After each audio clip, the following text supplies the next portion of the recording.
On the morning of April 23, 1930, the British administration in Peshawar arrested a prominent local leader named Khan Abdul Ghaffar Khan. In response, members of his peaceful resistance movement, the Khudai Khidmatgar, gathered to protest. They assembled inside the Kisa Kwani Bazaar. This market was a dense network of tightly packed shops and narrow alleys, sharing only one primary path in or out. Once the crowd filed in, they were entirely boxed in. For the British commanders looking at this trapped crowd of unarmed protesters, the setting offered a brutal tactical advantage.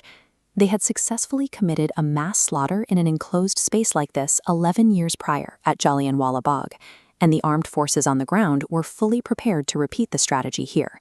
Armored vehicles rolled in to seal the exit. Soldiers from the Royal Garhwal Rifles deployed, locking their sights onto the crowd.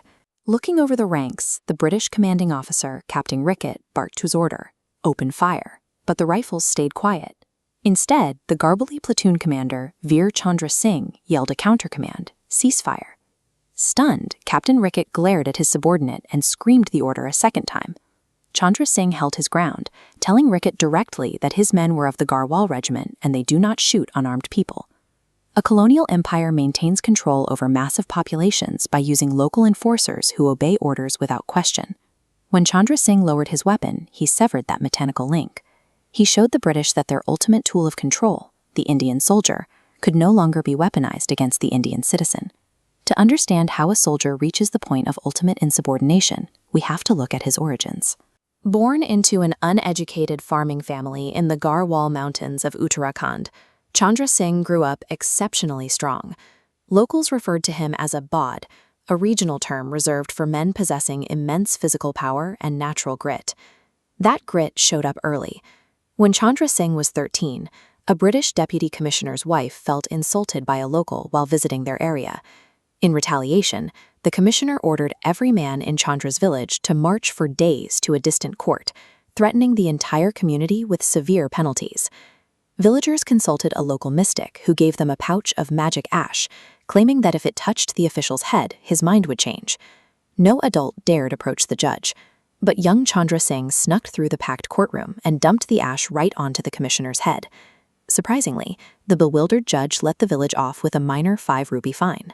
By 1914, this fearless mountain youth caught the attention of military recruiters. The British categorized groups like the Garhwalis as martial races, specifically targeting these rugged, high-altitude villages to draft young men into the Royal Garhwal Rifles. The imperial logic was highly calculated. Extract the strongest, bravest men from the colonies and turn them into loyal military assets. The administration actively sought out the most resilient youths, failing to realize that by arming individuals with unbreakable local loyalty, they were manufacturing the exact forces that would eventually oppose them. World War I accelerated this friction. Shipped to the grueling trench warfare of France, he survived, only to be redeployed to Mesopotamia. Watching his countrymen die, he realized they weren't fighting for defense. They were bleeding to secure British territorial wealth. When the war ended, the rewards for that sacrifice evaporated. Instead of honoring the wartime promotions of these Indian troops, the British administration systematically demoted them, stripping Chandra Singh of his rank and returning him to an ordinary sepoy.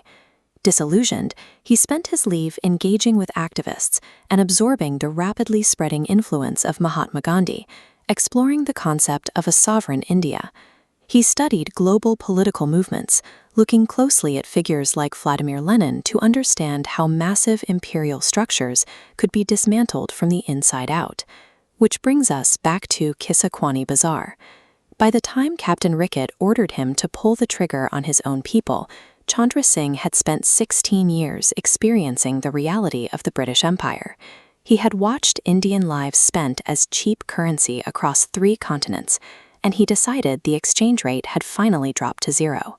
The British reaction to the mutiny was immediate. Chandra Singh and his entire platoon were placed under house arrest and charged with treason.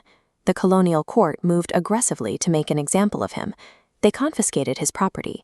Guards literally cut his military uniform off his body piece by piece. He narrowly avoided the death penalty thanks to his defense barrister, but was still condemned to 14 years in prison, which was later reduced to 11. But the long-term damage to the Raj was already done. The British held a continent of millions using a fraction of their own forces, relying entirely on a heavily armed buffer class of local soldiers. The moment Chandra Singh refused to fire, that critical link snapped. Released in 1941, Chandra Singh refused to step away from the conflict. He plunged directly back into the fight for independence, participating heavily in the 1942 Quit India movement and earning himself another 3 years in colonial lockup. His defiance was so absolute that Mahatma Gandhi himself later remarked, "If I had one more Chandra Singh, I would have freed India long ago." Veer Chandra Singh Garwali passed away in 1979. He didn't draft constitutions or negotiate treaties. His contribution was a single, terrifying realization forced upon an empire, that the men they trained to maintain the system could choose the humanity of their own people over the orders of their commanders.